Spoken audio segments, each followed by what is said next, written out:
Live from Fargo and serving you on TV, online, and on the go. This is Valley News Live at 10. We begin our news with breaking news as a test drive turns into a high-speed chase that landed one person in jail tonight. Stop sticks were used to finally bring the chase to an end west of Castleton about 90 minutes ago. It started in Jamestown, where the accused, 23-year-old Alexander Holbrook of Great Falls, Montana, was trying out a car at a dealership in Jamestown and took off. Authorities say at one point speeds reached 120 miles per hour east of Jamestown. No one was hurt. Holbrook is facing several charges, including fleeing, reckless endangerment, unauthorized use of a motor vehicle, and driving under revocation. One person was injured in West Fargo about an hour ago when a vehicle collided with a scooter. It happened near the McDonald's in the 500 block of Main Avenue East in West Fargo.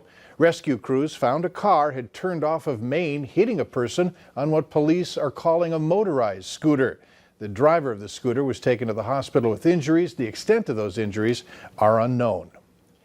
Citizens in West Fargo continue to adjust to their newest concert venue, the Lights on Cheyenne. Files obtained by Valley News Live show mounting frustration with the people of West Fargo and the event center. As Valley News Team's Devin Fry reports, volume continues to be a sore subject. Records obtained by Valley News Live from the city of West Fargo shine more light on concerns about their newest concert venue. Pages worth of written complaints and more than 2.5 minutes of voicemails show the growing frustration some citizens have with the lights. The majority of the complaints have to do with the amount of noise that come from concerts being held there. They are very loud, and I can hear them in my house from about a mile away. And so I don't know if it's going to continue or if this is something that is being discussed. So I just wanted to talk to somebody about it. Through these records we obtained, we learned that many of the complaints were referencing city ordinances, so we went ahead and looked those up. According to City Ordinance 15-14, there is a maximum number of decibels allowed in certain areas. In residential areas, it's at 55 decibels, whereas in commercial areas, it's at 65. In the records provided by West Fargo, it's revealed that the city did measure the decibel levels from a concert at the Lights, where they say the music peaked at 100 decibels, well above the allowed level. Now, it is important to note that you can go above this allowed decibel level, but only with a special permit acquired from the city government. I'm half a mile away and I can hear this far too well, and it's ridiculous. I imagine this has to break the decibel level allowed by the city. Not all of the messages involving the venue contain complaints. Some praised the Lights for allowing the Hairball concert to take place back on August 1st. However, some are still concerned about holding events of this size during a pandemic. I'm absolutely appalled the city is allowing the concert to continue at the Lights. There were 50 people at a funeral in Lake Park a couple weeks ago, and 30 of them have COVID. Yet we're going to allow thousands of people to crowd into the Lights again. I mean, it's almost like we're just saying we don't care if people die. There is another large event set to take place this weekend. Liquid Ice will be hosting a glow party at Bar Down with over 100 people interested in the event on Facebook. No guidelines have been posted online for that event. Reporting from West Fargo, Devin Fry, Valley News Live. We did reach out to Bar Down to ask them about tomorrow's event. We did not get a response. The city of Fargo also refused to comment on the story. A family is waiting a medical examiner's results to determine how a 32-year-old woman died at the White Earth Indian Reservation. Betty Oppegard says she got a call on August 5th that her daughter Beth Hill was found dead. Hill reportedly had bruises on her body when she was located inside a bedroom. But a preliminary autopsy report stated she didn't die of physical trauma. Oppegard says her daughter used meth, and it's been hinted by law enforcement she may have died from an overdose.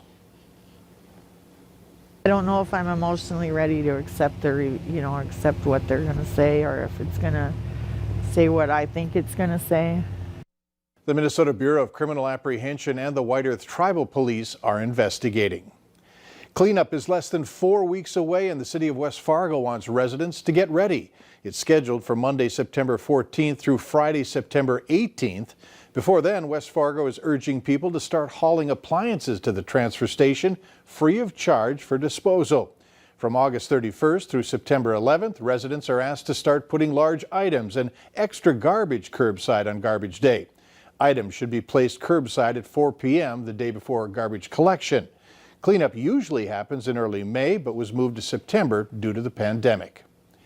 North Dakota's Department of Transportation has expanded staff at the call center to reduce wait times for driver's license customers. Because of the pandemic, the DOT transitioned to appointment-only services. Therefore, the number of calls increased dramatically. Wait times, which had averaged 30 to 50 minutes, are now down to less than 2 minutes. It has really freed up some of our staff time to more focus on helping more people with appointments and just really providing better customer service. The call center team went from 4 people to 13. North Dakota Governor Doug Burgum says that he has requested the state be able to take part in the extension to unemployment assistance. It came after an executive order by President Donald Trump after Congress went into recess without a bill. Reporter Jacob Noterman has more on what the program looks like and who qualifies. Similar to the $600 a week assistance that expired just recently, eligible recipients will get upwards of $900 over a 3-week span. However, they have to be unemployed due to the pandemic and were retroactively approved for unemployment before. The state estimates the program will benefit more than 17,000 North Dakotans over the 3-week extension. The program will be paid by FEMA and will bring an estimated $15 million to North Dakotans. However, the state must match at least 25% to receive the federal funds. The other thing that I say again, when we didn't take this decision lightly, there's many factors to balance. We've talked all along about saving lives and livelihoods. Restoring a strong workforce is an important part of this. The program will only cover unemployment over the first 3 weeks of August, but recipients will have to wait until September to actually receive the checks. Our system is an older mainframe system, but it is pretty much automated and has done very well for all the claims that we've had over the last 5 months. But every time you change a benefit, you have to reprogram the system. And it takes a lot of time and work to do that. Burgum has regularly said how many people have been helped by the unprecedented unemployment assistance, but added that he was worried about people losing the incentive to work. Governor Burgum also says that this program's retroactive approval will keep many from standing on the sidelines now, adding that there could be upwards of 22,000 jobs available in the state. Looking at our daily COVID-19 numbers, there are 337 new cases and 1 new death in North Dakota today. The death toll now sits at 139. The active case count is up to 1,995. The positivity rate is 4.83%. In Minnesota, the state is reporting 1,158 confirmed cases, along with 13 new deaths linked to the illness. More than 64,800 people have recovered. Minnesota Governor Tim Walz responded to the recent protests over Jacob Blake's shooting in Wisconsin. He said while everyone needs to do better to address systemic racism, we cannot have a society of lawlessness.